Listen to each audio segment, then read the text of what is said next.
Well, Dr Rufus Black is the author of this landmark examination into the way defence operates, or sometimes fails to. He's joined us tonight in our Melbourne studio. Dr Rufus Black, thanks for being on the program. Good evening. The government initiated this review and, as we've heard, it's accepted your recommendations. But what about defence? Does defence recognise the extent of the problems, the extent to which it lacks accountability? This review was originally commissioned by the Secretary and the then Chief of the Defence Force in very clear recognition that these are major challenges that have been there for a long time and that needed a holistic solution to get them tackled. Well, that's the people at the top of defence. I guess what about everyone else, particularly the people in the middle who are going to be so vital to getting these reforms put in place? I think people going about their daily jobs in defence often aren't really aware of the bigger system that so often has caught them up in the past. People on the front line who struggle to deliver things day to day, I think they're also acutely aware of the need to ensure that we get better outcomes out of defence.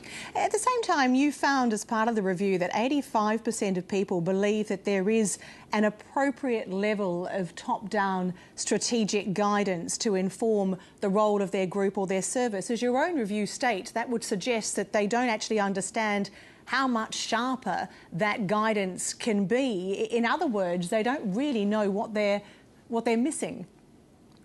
No, that's very true. That's why this kind of set of reforms has to cover the whole way in which accountability gets managed. People have grown up in a system where they've been unfamiliar with what the standards of accountability are that you'd expect in other large organisations that are very focused on cost-effectively delivering outcomes. But did that surprise you? I mean, you say they're unfamiliar. If you look at some more stats, 61% were not clear whether the target had even been met. 79% thought that the sort of service agreements they had didn't allow them to understand the real drivers of cost. This is the department that chews up $26 billion of taxpayers' funds every year. Did it shock you what you found?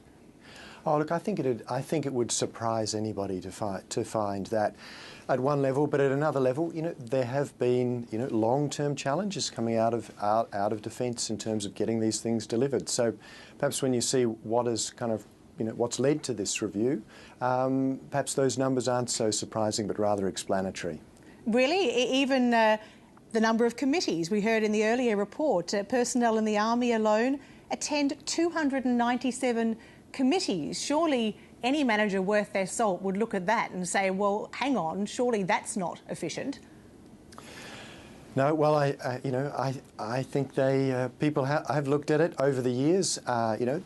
This problem is it's not a new problem to be identified, and people have looked at it. It's been 10 major reviews since the early 80s have all identified this challenge. Government have been trying to get progress on this topic for real time. Both sides of government have sought to get change here. What I think we've done this time is to step back and say this can't just be one part of reform. This has to be a holistic set of reforms if we're to have any chance of this actually getting done. So what does that mean, I guess, in practice in terms of implementation? Because that is going to be the key. If everyone knew about these problems, you've said defence knew about them as well. The key is going to be actually making these changes stick, making them work. Yeah, it's going to take, Senator Johnson this afternoon observed that this has been known before and we've not seen change. Two things I think are critical here. One is this aims to deal with the entire defence system and what it takes to change accountability from the top of the organisation to the bottom and right across it. But you can lay out a blueprint, but blueprints are only as good as the leadership of defence that'll help make it happen, the commitment of people across defence to actually create the sort of organisation that Australia needs for its strategic future, and also to ensure that we have sustained bipartisan support to make sure that these kind of reforms are stuck at whatever government happens to be in power. It'll take that kind of holistic commitment in order to actually turn a blueprint into better outcomes for Australia. But does that mean, again, going back to what should happen in practice, does that mean that there should be, one of the things in your review is individuals being held personally accountable, being named for a task and being held accountable. Should the government do that with these changes? Actually name the people at the top of defence who will be held accountable for ensuring that these changes take hold?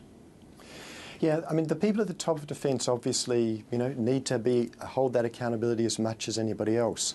A critical thing about this review, which has already perhaps been a little bit missed in the early commentary, is that the form of accountability we're describing here has to start with the question of why and then who. Accountability is in an organisation that's large and complex and certainly challenging to run like defence, has to begin with the ability to get to the root cause of the problem. Now, sometimes that will be a person. Many times it will be a person who's perfectly good-willed but is either not got the skill, not been given the resources, or any other set of reasons for having it. It matters to be able to know the person. But it's critical that the first question we're asking is why this happens. Otherwise, we do, as Senator Johnson has commented this afternoon, if it all just becomes simply about the person, you can actually lock an organisation like Defence up because people do fear to make decisions. So getting this piece of reform right is about creating a problem-solving culture in Defence that is also an accountability culture. That's an enormous task, isn't it? I mean, that's almost starting from the ground up, from the way that you describe how Defence operates now. It is unquestionably, it's probably the largest leadership challenge in the public sector, in this coming period, to get the organisation turned around like that. And that's partly why, there have been 2 new appointments to help support that, because it is going to take significant leadership. And I'd note when we're making when 2 new appointments are being made, some have said this is another layer of bureaucracy. Well, this is actually a change that enables, as you observed earlier, the elimination of an enormous amount of other bureaucracy, which is the hundreds of committees and other structures that have actually got in the way. But the minister's recognised if you want a reform of this scale to get done, it will take a very strong group of leaders at the top utterly committed to it in order to achieve that. But you're dealing with a culture that even at the top, I guess, has not been used to making decisions or taking personal responsibility for decisions. Do you think that there is a risk that people will just simply be too scared? The culture is not there to go out and make a call. No, look, I think really what this is about is taking the very best of the kind of culture that you see that enables Australia to be so successful at its war fighting into the bureaucracy side of the organisation. Defence knows how to get things done. Now it's a matter of making sure the whole organisation works that way. And when you talk about the whole organisation, the idea is for this one defence, a single integrated enterprise, if you like. And I wonder how that will work, given that defence really is a series of silos.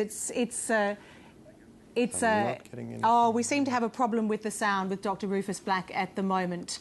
No, I don't think he can hear us. We'll have to leave the interview there, but we do thank him very much for joining us.